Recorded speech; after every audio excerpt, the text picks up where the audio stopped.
तो आप लोग तैयार हो जाइए 24 नंबर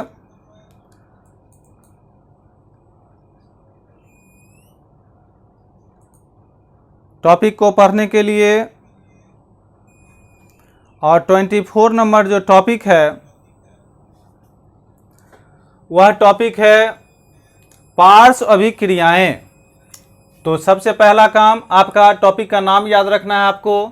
कंसेक्यूटिव रिएक्शंस हो गया, रिवर्स रिएक्शंस हो गया और साइड रिएक्शंस हो गया। कितने हो गए?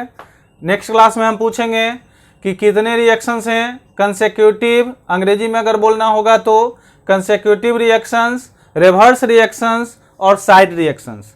हिंदी में भी बोलने का प्रैक्टिस कर लेंगे आप लोग। हिंदी में क्या बोलेंगे?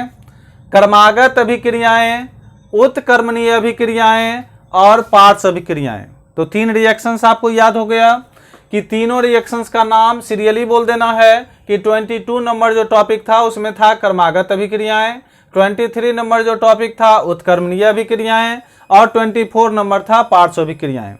दोनों का अंग्रेजी भी बोल देना है। कर्मागत अभिक्रियाएं को कंसेक्यूटिव रिएक्शंस, उत्कर्मणीय अभिक्रिया को रिवर्स रिएक्शन और पार्श्व अभिक्रियाएं को साइड रिएक्शंस।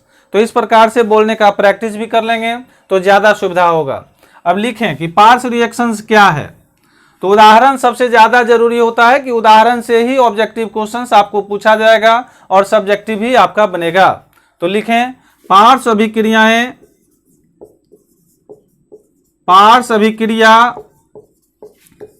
अभिक्रिया वह है जिसमें अभिकारक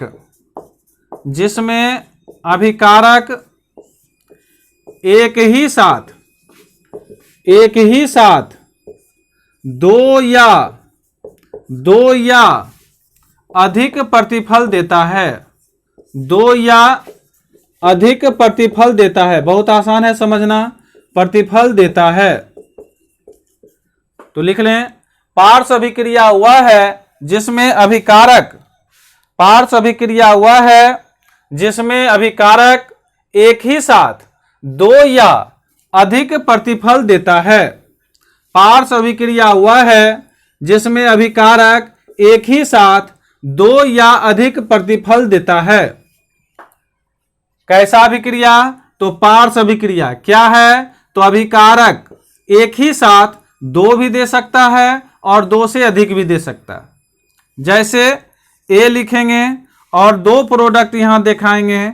प्रोडक्ट को हिंदी में कहते हैं हम लोग क्या चीज? तो प्रतिफल। ए यहां पर है रिएक्टेंट अभिकारक और सी यहां पर प्रतिफल लिख लीजिए। 2 प्रतिफल हो गया। प्रतिफल में नाम यहां लिख दीजिए बी और यहां लिख दीजिए सी। तो क्या लैंग्वेज लिखा है आपको? भाषा क्या लिखा है कि पार्श्व अभिक्रिया जिसको साइड रिएक्शंस कहते हैं वह है जिसमें अभिकारक एक ही साथ 2 भी दे सकता है और 2 से अधिक भी प्रतिफल दे सकता है। वेरी इजी है समझने में, it is very easy to understand. A से कन्वर्ट करवा दीजिए बी में और बी से ए से ही कन्वर्ट हो गया सी में और दोनों प्रतिफल है। तो उदाहरण में हम कल पूछेंगे आपसे कि बताइए पार्श्व अभिक्रिया में क्या कंसेप्ट है। तो आप बताएंगे कि पार्श्व अभिक्रिया वह है जिसमें अभिकारक एक ही साथ 2 भी दे सकता है और 2 से अधिक भी प्रतिफल दे सकता है। तो ये आप लिख देंगे। लिख लिए?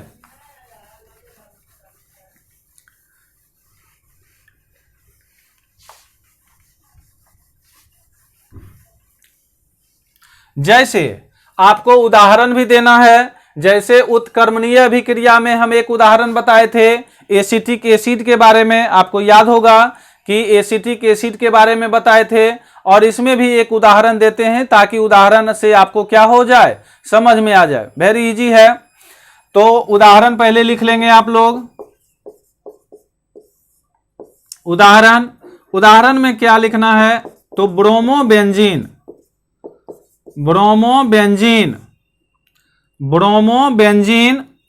का नाइट्रेशन, ब्रोमोबेंजीन का नाइट्रेशन करने पर ब्रोमोबेंजीन का नाइट्रेशन करने पर ऑर्थो मेटा और